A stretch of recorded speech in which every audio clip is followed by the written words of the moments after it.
अप्रैल 26, 1986 की रात एक हादसा हुआ। एक ऐसा हादसा जिसका आगे क्या परिणाम होगा इसका किसी को अंदाजा भी नहीं था। रात के 1:23 पर यूक्रेन के चेर्नोबिल न्यूक्लियर पावर प्लांट का रिएक्टर नंबर 4 फट गया। पावर सर्ज के कारण एक बड़ा धमाका हुआ जो प्लांट की छत से होकर गुजरा। कुछ ही सेकंड बाद पावर प्लांट में आग लग गई, लेकिन असली प्रॉब्लम तो अब शुरू होनी थी। उस एक्सप्लोजन के चलते हवा में खतरनाक रेडिएशन फैलने लगा।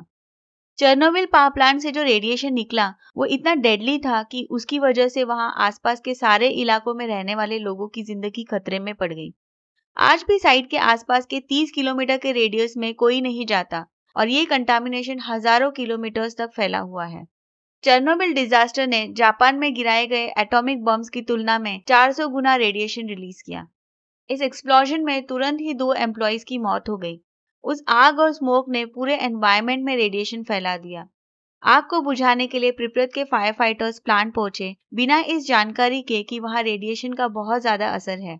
इसी वजह से वो सारे लोग रेडिएशन का शिकार हो गए। प्रिपेयर शहर के लोग पावर प्लांट से सिर्फ 3 किलोमीटर दूर रहते थे। उन्हें नहीं पता था कि वो इस खतरनाक रेडिएशन के संपर्क में आ रहे हैं। इस रेडिएशन के कारण वहां के काफी लोग अपनी जान से हाथ धो बैठे और कुछ लोगों को थायराइड कैंसर जैसी बीमारी हो गई। चेर्नोबिल का यह हादसा अब तक का सबसे बड़ा हादसा था और इसीलिए इसके बारे में जानना जरूरी है। आइए जानते हैं कि उस दिन क्या हुआ था और किस तरह की लापरवाही बरती गई थी जिस वजह से यह हादसा हुआ। Chernobyl power plant Ukrainian capital Kyiv से नॉर्थ में 130 किलोमीटर पे है और ये चेर्नोबिल सिटी के नॉर्थ वेस्ट में लगभग 18 किलोमीटर और बेलारस के साथ यूक्रेन की सीमा से लगभग 20 किलोमीटर साउथ में बनाया गया था। इस हादसे को पूरी तरह से समझने के लिए पहले ये समझना होगा कि एक न्यूक्लियर प्लांट कैसे ऑपरेट होता है। किसी भी एनर्जी को अगर बहुत ज्यादा मात्रा में कॉन्सेंट्रेट कर दे तो इसे कंट्रोल करना बहुत मुश्किल हो जाता है। न्यूक्लियर एनर्जी के केस में भी बिल्कुल ऐसा ही है। फिर भी ये एनर्जी सबसे छोटे सोर्स से आती है जिसे हम एटम कहते हैं। दुनिया के सारे मैटर या चीजें छोटे छोटे एटम से बने होते हैं। इन एटम्स के कोर में न्यूक्लियस होते हैं। न्यूक्लियर एनर्जी एटम से प्रोड्यूस होती है और इसमें 2 प्रोसेस इन्वॉल्व होते हैं, फिशन और फ्यूजन। न्यूक्लियर फ्यूजन में छोटे एटम्स को कंबाइन किया जाता है जिससे एक हैवी एटम क्रिएट होता है, जबकि फिशन के प्रोसेस में हैवी एटम्स के न्यूक्लियस को स्प्लिट करके छोटे एटम्स में कन्वर्ट किया जाता है। इन दोनों ही प्रोसेस में बहुत ज्यादा मात्रा में एनर्जी रिलीज होती है। चेर्नोबिल पावर प्लांट में ये एनर्जी फिशन के प्रोसेस से होती थी जिसमें न्यूट्रॉन्स को एटम्स पर बॉम्बार्ड किया जाता था। इस प्रोसेस में जब एटम स्प्लिट होते हैं तो फ्री न्यूट्रॉन्स को प्रोड्यूस करते हैं जो और भी एटम्स को स्प्लिट कर देते हैं। न्यूक्लियर फिशन के इस प्रोसेस में जो सबसे कॉमन एलिमेंट यूज होता है वो है यूरेनियम 235। जब यूरेनियम 235 पर न्यूट्रॉन से बॉम्बार्डमेंट किया जाता है तो एक चेन रिएक्शन स्टार्ट होता है जिसे बहुत ज्यादा हीट प्रोड्यूस होती है। 1 पाउंड यूरेनियम से उतना ही थर्मल एनर्जी प्रोड्यूस होता है जितना 1500 टन कोयले से होता है। पर इसकी सबसे बड़ी विशेषता ये है कि इसके फिशन प्रोसेस में बहुत ज्यादा radioactive by products produce होते हैं और इस रेडियो एक्टिव मटेरियल को हार्मलेस होने के लिए करीब 700 मिलियन साल लग सकते हैं। चेर्नोबिल प्लांट का उद्देश्य इलेक्ट्रिसिटी प्रोड्यूस करना था। इस प्रोसेस में न्यूक्लियर फिशन का प्रोसेस एक कंटेनर में किया जाता है जिसे रिएक्टर कोर कहते हैं। फिशन के इस प्रोसेस से बहुत ज्यादा हीट प्रोड्यूस होती है जो बड़ी मात्रा में पानी को उबालने के लिए किया जाता है। ये पानी फिर स्टीम में कन्वर्ट हो जाता है जिससे टरबाइन स्पिन होने लगती है और इसी स्पिनिंग से एनर्जी प्रोड्यूस होती है जिसको इलेक्ट्रिसिटी में कन्वर्ट किया जाता है। एक न्यूक्लियर पावर प्लांट बड़ी मात्रा में इलेक्ट्रिसिटी को प्रोड्यूस करने में सक्षम है, इसीलिए न्यूक्लियर पावर प्लांट दूसरे पावर प्लांट्स की तुलना में ज्यादा एफिशिएंट होते हैं। दूसरी ओर फिशन प्रोसेस में रेडियो एक्टिव एलिमेंट्स रिलीज होते हैं जिसके एक्सपोजर से खतरनाक बीमारियां और मौत भी हो सकती है। चेर्नोबिल में जो हुआ उसे समझने के लिए रेडिएशन के खतरे को समझना बहुत जरूरी है। चेर्नोबिल पावर कॉम्प्लेक्स में आरबीएम के 1000 डिजाइन के 4 न्यूक्लियर रिएक्टर्स थे, जिसमें से यूनिट 1 का निर्माण 1977, यूनिट 2 का 1978, यूनिट 3 का 1981 और यूनिट 4 का निर्माण 1983 में हुआ था। ये प्लांट यूक्रेन की 10% एनर्जी को क्रिएट करता था। प्लांट के साउथ ईस्ट में लगभग 22 स्क्वायर किलोमीटर आर्टिफिशियल लेक बनाया गया था जो नाइपर की एक ट्रिब्यूटरी प्रिप्यत रिवर के पास स्थित है। इसे रिएक्टर्स को ठंडा पानी उपलब्ध कराने के लिए किया गया था। उन 4 आरबीएम के रिएक्टर का फ्यूल यूरेनियम डाइऑक्साइड था, जो ग्रेफाइट मॉडरेटेड प्रेशर ट्यूब में समाहित था। रिएक्टर का कोर एक बड़ा कंटेनर था जिसमें ग्रेफाइट के ब्लॉक्स थे। इस ग्रेफाइट में छेद किए गए थे ताकि प्रेशर ट्यूब और कंट्रोल रॉड्स उसमें फिट हो सके। पानी को उन रॉड्स के थ्रू छोड़ा जाता था, जो न्यूक्लियर रिएक्शन के प्रोसेस में स्टीम में कन्वर्ट होते थे। इस स्टीम के द्वारा टर्बाइन्स घूमते थे, जो जनरेटर से जुड़े होते थे, जिसकी वजह से इलेक्ट्रिसिटी प्रोड्यूस होती थी। इस प्रोसेस में यूरेनियम बहुत ज्यादा गर्म हो जाता है, इसलिए इसके ऊपर बहने वाला पानी फ्यूल को ज्यादा गर्म होने से रोकता है। कोर के ऊपर एक बड़ी कंक्रीट शील्ड थी, जिसमें सभी कंट्रोल रॉड्स थे। यह हादसा एक सेफ्टी टेस्ट के दौरान हुआ था। ऑपरेटर्स यूनिट 4 में रिएक्टर की पावर बैकअप को टेस्ट करना चाहते थे। वे जानना चाहते थे कि इमरजेंसी रिएक्टर शटडाउन की स्थिति में टरबाइन कितनी देर तक घूमना जारी रखता है। आमतौर पर बिजली जाने पर और शटडाउन होने पर पावर प्लांट को इलेक्ट्रिसिटी इलेक्ट्रिकल ग्रिड से मिलती थी।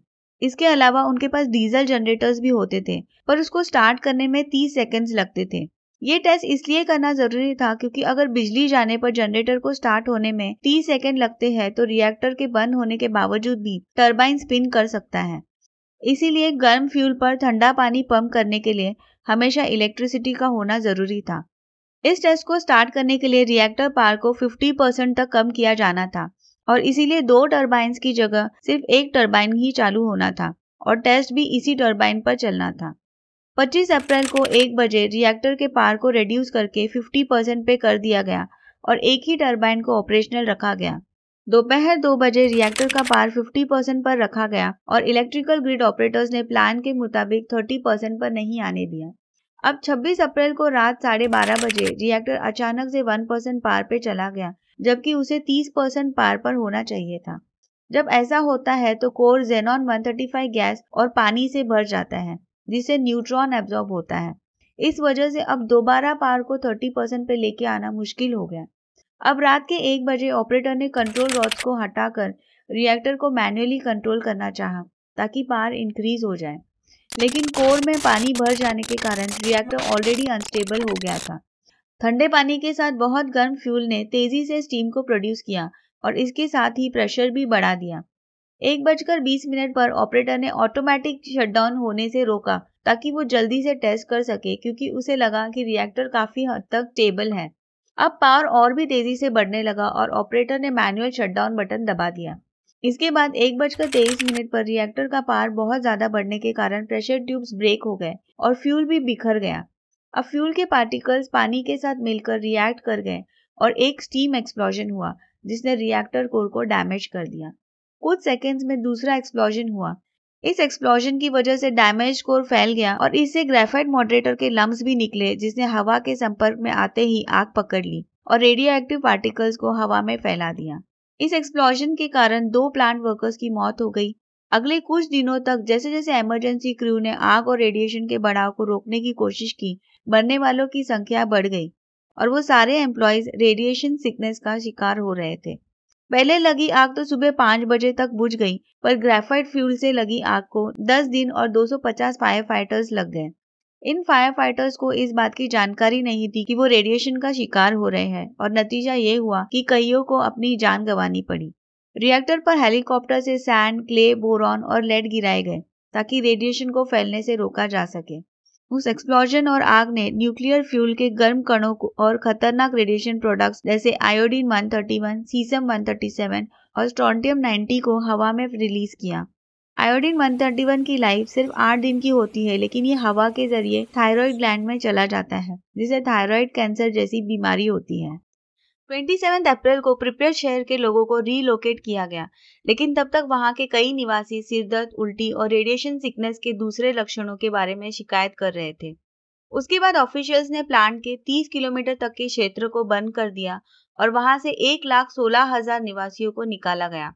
चेर्नोबिल के रेडिएशन से आसपास के जंगल के पेड़ पौधे भी मर गए थे और इस एरिया को रेड फॉरेस्ट के नाम से जाना जाने लगा। रेडिएशन को रोकने के लिए रिएक्टर को सर्कोफेगस से सील कर दिया गया। पावर प्लांट के आसपास के जगह और वहां के घोस्ट टाउन प्रिप्यत को एक्सक्लूजन जोन करार कर दिया गया और यहाँ कोई आ जा नहीं सकता। विस्फोट से तीसरे दिन तक इस हादसे के बारे में दुनिया को कुछ खबर नहीं हुई थी। फिर हवा की दिशा के साथ यूरोप में बढ़े हुए रेडिएशन के बारे में स्वीडन अथॉरिटीज को पता चला और उन्होंने अनाउंस किया कि सोवियत यूनियन में कहीं न्यूक्लियर एक्सीडेंट हुआ है। स्वीडन की घोषणा से पहले Soviet authorities emergency fire fighting और सफाई अभियान चला रहे थे, लेकिन अगर आसपास के इलाकों से लोगों को वहां से टाइम पे इवैक्यूएट किया जाता तो शायद उन्हें आयोडीन 131 जैसे रेडियो न्यूक्लियाइड से बचाया जा सकता था, जिससे थायराइड कैंसर जैसी बीमारी होती है। उस एक्सप्लोजन ने रेडिएशन कंटामिनेशन बेलारस, रशिया और यूक्रेन में बुरी तरह से फैला दिया। यूनाइटेड नेशंस के अनुसार 31 लोगों की तुरंत मौत हो गई और 6 लाख लोग जो फायर फाइटिंग और क्लीन अप ऑपरेशंस में लगे हुए थे वो रेडिएशन के संपर्क में आ गए। इसके अलावा बेलारस, यूक्रेन और रशिया में लगभग 84 लाख लोग रेडिएशन के संपर्क में थे। 3 देशों में लगभग 1,55,000 स्क्वायर किलोमीटर क्षेत्र दूषित हो गए थे। 52,000 स्क्वायर किलोमीटर तक का एग्रीकल्चरल एरिया सीसम 137 और स्ट्रोंटियम 90 से कंटामिनेट हो गया। इसके अलावा 4,04,000 लोगों को फिर से बसाया गया। 2006 में मौजूदा सर्कोफेगस को स्थिर करने के बाद न्यू सेफ्टी कन्फाइनमेंट स्ट्रक्चर का निर्माण शुरू हुआ, जो 2017 में पूरा हुआ। इसे अगले 100 सालों के लिए रिएक्टर फोर्क और उसके आसपास के सर्कोफेगस को पूरी तरह से ढकने के लिए डिजाइन किया गया। आज उस एक्सक्लूजन जोन में कुछ जानवर जैसे वोल्स, बेर, लिंक्स, ईगल्स और डियर दिखाई देते हैं और कुछ पेड़ पौधे भी पनप रहे हैं। उस एक्सक्लूजन जोन के बाहर के इलाकों में लोग फिर से बस रहे हैं और कुछ टूरिस्ट भी वहां आते हैं जो साइट विजिट करके जाते हैं। एक्सक्लूजन जोन में रहने वाले रेजिडेंट्स में से कई लोग अपने घर लौट आए हैं, लेकिन जो रेडिएशन वहां पे फैला हुआ है उसका असर कई हजारों सालों तक वहां होगा। तो ये थी कहानी चेर्नोबिल पावर प्लांट डिजास्टर की। अगर आपको ये वीडियो अच्छा लगा तो चैनल को लाइक और शेयर कीजिएगा और इसी तरह की और भी इंटरेस्टिंग वीडियोस के लिए चैनल को सब्सक्राइब जरूर कर लीजिएगा।